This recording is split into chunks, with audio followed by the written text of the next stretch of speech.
কষানো হবে। কষানো হলে ঠিক এরকম শুকনো শুকনো হয়ে যাবে, কষিয়ে নিতে হবে।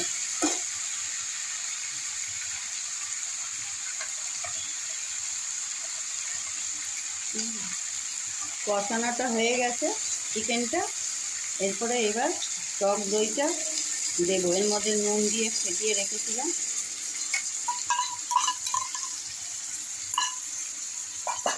দিয়ে এটাকে নাড়তে হবে। টক দইটা একটু বেশি করেই দিতে হবে। এটাকে নেড়ে এর মধ্যে সামান্য একটু মিষ্টি দেব। মিষ্টিটা যার মতন, একটু টক হয় তো, যে যার মতন একটু বেশি মিষ্টিও দিতে পারে, যে কম খাবে কম মিষ্টিও দিতে পারে।